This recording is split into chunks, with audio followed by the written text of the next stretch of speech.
Okay, greetings everyone. So today I am going to teach you another part of the heredity and evolution, that is law of independent assortment. Yesterday we studied about two laws from Mendel. They were law of dominance and law of segregation.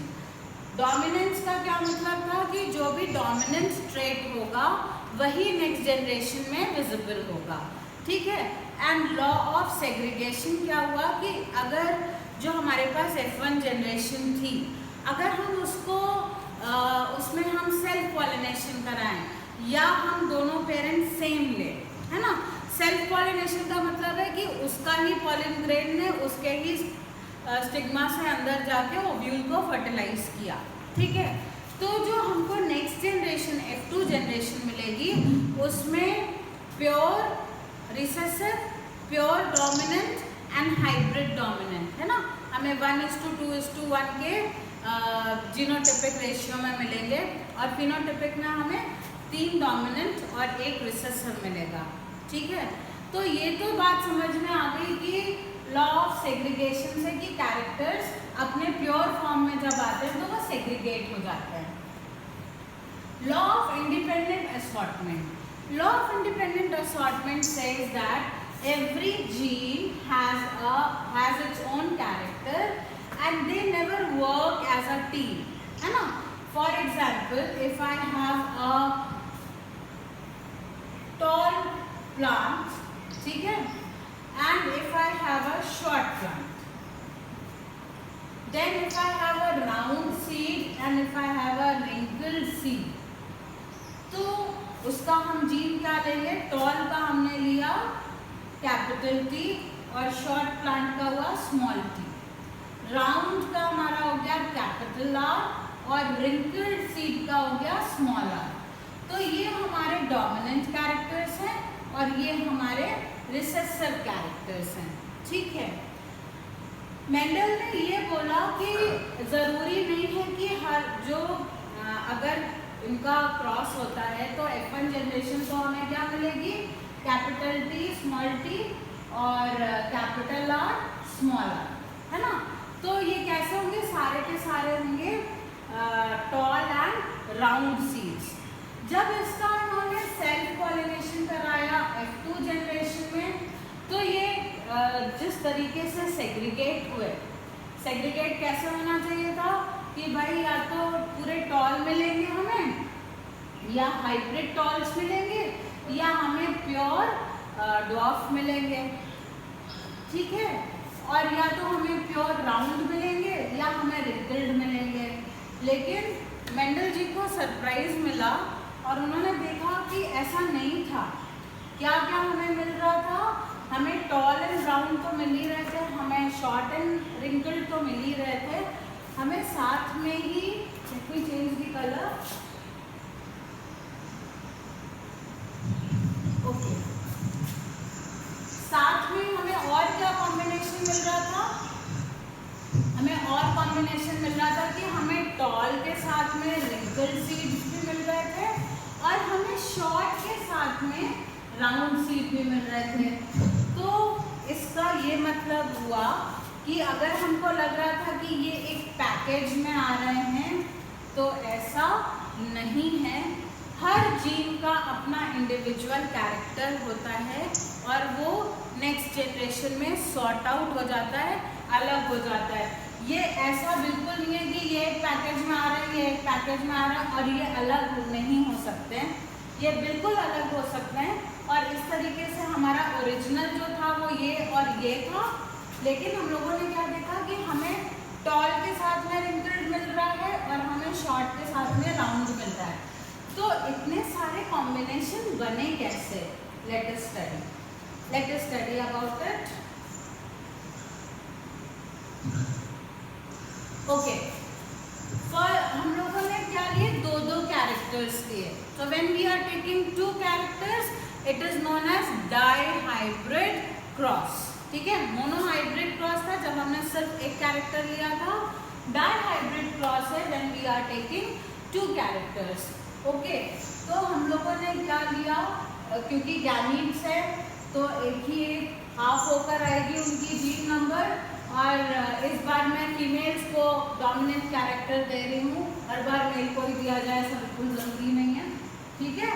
तो ये dominant tallness का है, ये dwarfness का है recessive, ये round seed है, ये रिंकल सीड है, ये थे हमारे मेल, ठीक है। इनकी जो F1 generation I, that generation was all hybrid and round, hybrid tolls and round seeds, ठीक है। यही तो बना हमारा जीनोटाइप, है ना। ये पेरेंट थी, ये हमारी F1 जनरेशन थी। अब मेंडल जी ने क्या किया, उनको ये बड़ा कंफ्यूजन था कि क्या ये कॉम्बिनेशन में आते हैं कैरेक्टर्स, है ना, क्या ये कॉम्बिनेशन में आते हैं, पैकेज डील है। तो कोई पैकेज डील नहीं है, ये हम लोग प्रूव करने जा रहे हैं डाईहाइब्रिड क्रॉस से कि हर कैरेक्टर का इंडिपेंडेंट सॉर्टिंग हो जाती है, and that is the law of independent assortment, ठीक है। अब आप पहले देखिए, ये अगर हमारा एक मेल और फीमेल है ना, क्योंकि हम सेल्फ पॉलिनेशन करने जा रहे हैं, तो हमारे कॉम्बिनेशन क्या क्या बन रहा है भाई। देखो, एक तो बन गया तुम्हारा ये, ठीक है, और एक बन गया आपका ये, उसी तरीके से एक बन गया ये इस टी में, और एक बन गया ये। Let us write them, capital T, capital R, capital T, small r, small t, capital R and small t, small r। ये हमारे कॉम्बिनेशंस जीन्स के बने गैमीट्स में। Keep the mobile, keep the mics mute. We are recording.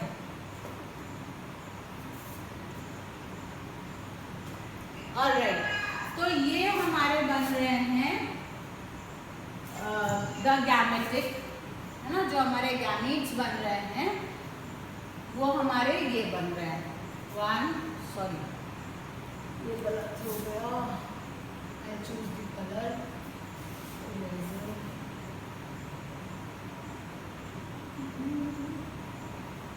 Okay, much better. Let's take black color.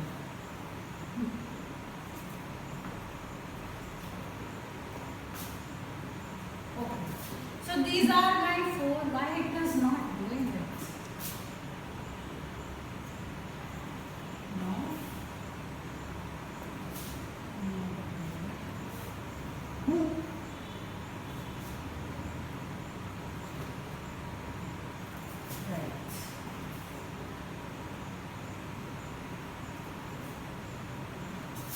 Okay, so these are my four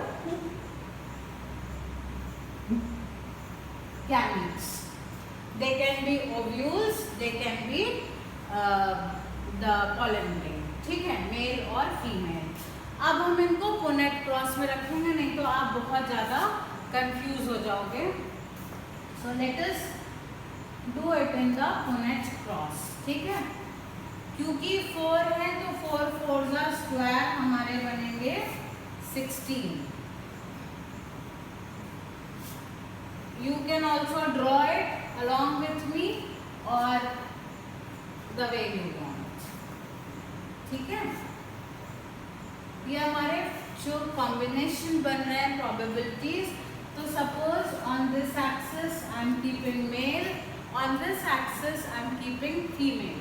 क्योंकि हमारी जो F1 generation थी वो T R R, it was a dihybrid cross and this was the F1 generation. उसमें जो genetic combination बने वो ये 4 बने, ठीक है। Now let us keep them here, capital T, capital R, capital T, small r, small t, capital R and small t, small r. You please keep on drawing along with me, children, so that only then you will be understand it. This is the biggest maths you can have in this chapter. Okay, so now we will multiply them, ठीक है, this is the Punnett cross for the dihybrid cross. Let us draw then. I'll change the color. Okay. Let us draw then. Let us combine them. Capital T, capital T, capital R, capital R, capital T, capital T, capital R, small r, capital T, small t, capital R, and this is capital T, small t, capital R, small r. Okay, now let us multiply this line with this. Okay, so capital T, capital T, capital R, small r, capital T, small r, capital T, small t, capital R, small r, and capital T, small t. देखिए यहाँ से variation आपको दिखने लगेंगे, है ना। Capital T, small t था ये, एंड स्मॉल r, ठीक है। Let's do this, capital T, small t, capital R, small r. Okay, then we have capital T, small t, capital R, small r. Then we have small t, ये देखिए ये तो pure dwarf plant आ गया, and capital R, dwarf plant with the round seeds, and this is again the same, two small t's and capital R and small r, ठीक है। यहाँ पर क्या हो रहा है, यहाँ पर capital T, small t, capital R, small r. Then we have capital T, small t, and दोनों small r है, मतलब ये tall plant with wrinkled seed है, ठीक है ना। Again this is small t, capital R. आप समझ में आ ही रहा होगा कैरेक्टर से। एंड एक हमारा प्योर बन रहा है, दैट इज, अब इनको हम लोग देख लेते हैं कि ये बने क्या हैं हम लोगों के। चलिए थोड़ा सा इसको ऐसे करते हैं। यस मैम ग्रुप में कौन से वाले ग्रुप में? टीआर वाले। कौन सा बेटा वाला टीआर? लास्ट वाला? नो मैम, फर्स्ट वाला। ये ना, तो ये नंबर बोलो 1 2 3 4 5 6 7 8 9 10 11 12 13 14 15 16 नंबर बोलो। Tell me the number. 9. Okay, this one, 4 5 6 7, no, this one. Yes ma'am. See, capital T from here, small t from here, and 2 capital R's. आप इसको इसके संग, लाइन के संग कंबाइन करिए ना, you combine these two, तो हम लोग को प्लांट्स पे, है ना। चलो हमें कितने मिल रहे हैं, हमें एक कॉम्बिनेशन मिल रहा है टॉल एंड राउंड सीड। उसको हम लोग दिखाएंगे किससे, उसको हम लोग दिखाएंगे, एक हम लोग सिंबल बना लेते हैं टॉल, और जो हमारा राउंड है उसको सपोज हमने दिखाया ट्रायंगल से, ठीक है। दूसरा एक हमें दिख रहा है वेरिएशन टॉल एंड रिंकल्ड, ठीक है। तो टॉल एंड रिंकल्ड को हम लोगों ने शेप दे दिया राउंड। तीसरा हमें कॉम्बिनेशन दिख रहा था ड्वार्फ एंड राउंड, ठीक है, dwarf and round. Dwarf and round को सपोज हमने स्क्वायर दे दिया, and lastly our purest form that is dwarf and wrinkled, ठीक है। तो ड्वार्फ एंड रिंकल्ड को सपोज हमने क्या दे दिया, स्टार दे दिया, ठीक है। अब लेट अस कैलकुलेट देम, कितने हैं। Late me change the colour, suppose I am using dominant, इस पे क्या आएगा, इस पे डोमिनेंट आएगा ग्रीन, ओके। चलिए ये वाला है हमारा टॉल एंड राउंड, ठीक है। This is also tall and round. This is also tall and round. This is also tall and round. हम अभी phenotype देख रहे हैं कि उनकी physical appearance क्या है. ठीक है. This one is also tall and round. This is also tall and round. This is also tall and round. This is also tall and round. And this one is also tall and round. And that's it. तो कितने हो गए हमारे tall and round? 1, 2, 3, 4, 5, 6, 7, 8 and 9. ठीक है? Let us take tall and wrinkled. Tall and wrinkled 1, tall and wrinkled 2, and tall and wrinkled 3. Very good. Okay.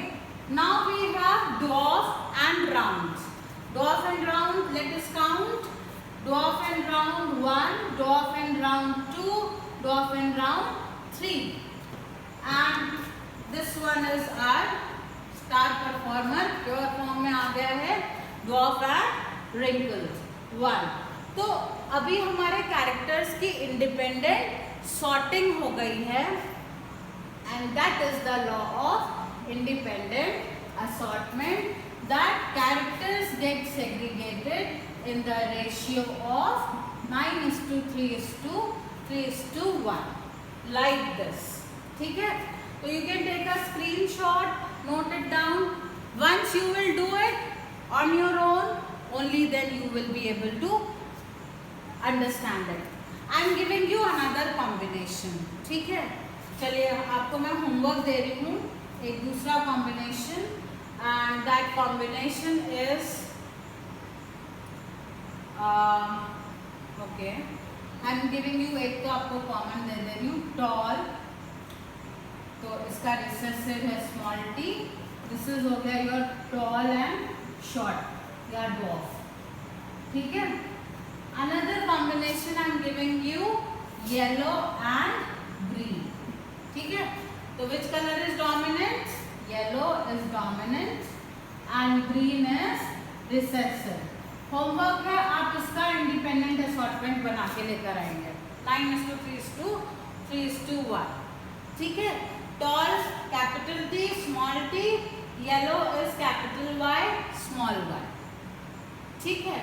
So this is your homework. It's Tuesday. You will definitely get homework today. Now one part of genetics is left. I am going to touch that now. And in our society, although lot of awareness has been created and educated people, they definitely should know it, that how is the sex determined in our progeny. We are studying humans की बात करेंगे. तो humans का example लेंगे and the heading is sex determination. Okay. So now we are going to study sex determination. All right. Now this is a taboo that it is the female who is responsible for the gender of the baby, sex of the child, which is going to be shattered today. Although अगर आपने 8th में ये चीज़ ठीक से पढ़ी है तो 8th में भी this was very much clear, but never mind, we are going to break society's biggest myth and which leads to the gender inequality in our society. And so I am going to teach you how the nature, you know, in the nature how the sex is determined. So we know it that humans have 46 chromosomes. We summarize it to the 23 pairs, right? Now in 23 pairs, 22 pairs are autosomes, जो कि आपकी general body की जितनी भी sales होती हैं वो सारे सेल डिवीजन के लिए वो जिम्मेदार हैं. ओनली वन पेयर जो 23rd पेयर है हमारा, उसमें मेल और फीमेल्स में एबरेशन होता है, डिफरेंसेस होते हैं. 23rd पेयर जो फीमेल का है ना, this is the sign for female is XX, whereas the 23rd pair of the male is X and Y. Okay. Now you have studied, yeah.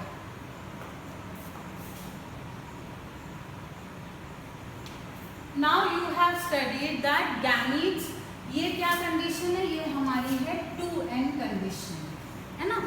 तो ये 2n अगर ऐसे ऐसे ही मिल जाएंगे तो क्या होगा, 46 का डबल कितना हुआ, 92 pairs.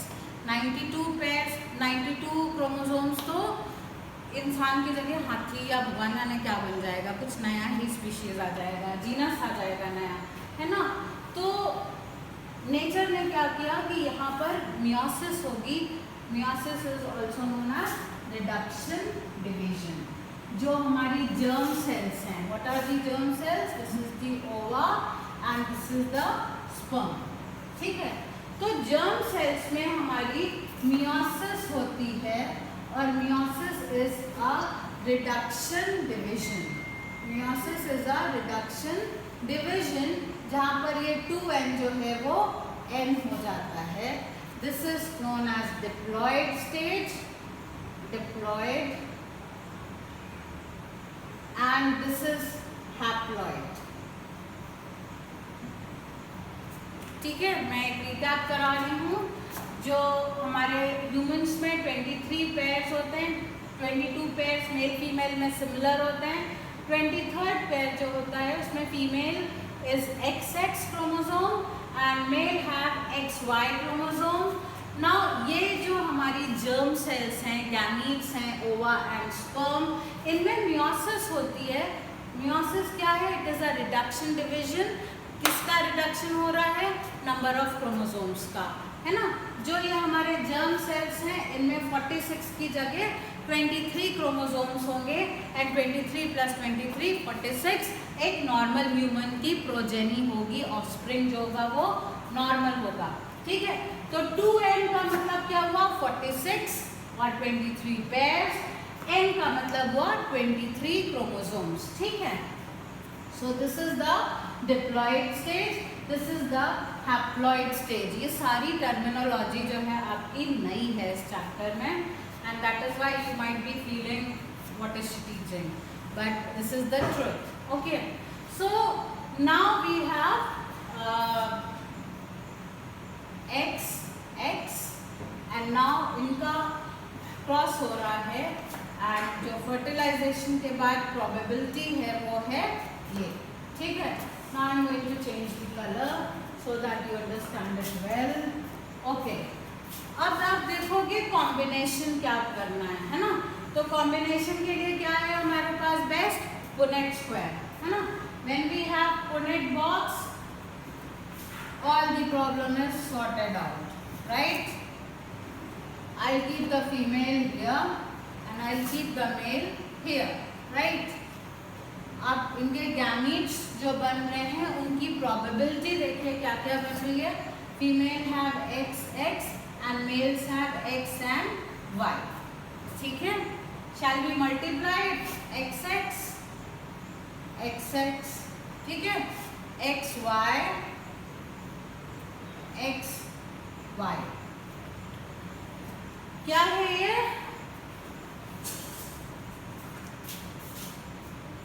what is this? This is a female, this is also a female, this is a male and this is also a male, ठीक है। तो क्या प्रोबेबिलिटी है, 50-50%, 50% बाय 50%। चांसेस कि लड़का होगा या लड़की, who is responsible? So stop blaming females that you have given birth to a girl child, be it girl, be it boy, in this corona age, in this 21st century. We should know that be it a girl, be it a boy, doesn't make any difference. And most importantly, why, what is the reason for studying this is that even in society if you see that somebody is blaming the women, है ना, ये extreme condition चली जाती है कि divorce हो जाते हैं या मार डाला जाता है या दूसरी शादी हो जाती है क्योंकि लड़कियां पैदा हो रही हैं, ये सब चीज़ें नहीं होंगी if the society knows that it is the male who is responsible and that too probability is 50-50%. आता वो Y chromosome मेल से है but it is in nobody's hand.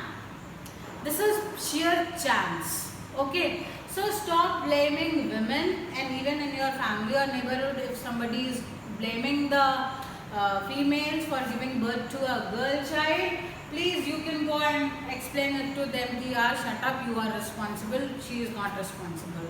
Okay, so this is also one very desired reason to be a literate person, is that you know what is the truth, and that is the reason for studying also, that being an responsible citizen of the society, you can break this myth that yaar come on, girls are not ladies are not, females are not responsible for determining the sex of the child. It is a sheer chance, और उसमें भी अगर आपने blame करने का बहुत ज़्यादा इच्छा है तो please blame on the father not the mother. ठीक है, so I hope what the message I wanted to give to you is clear to you, and even this Punnett cross से आपको ये भी क्लियर हो गया कि किस तरीके से sex determination takes place in the humans. Alright, thank you very much. Please keep on watching the videos, put your doubts there, and definitely I am ready to explain it 100 times. You should be able to absorb it. Alright, thank you very much.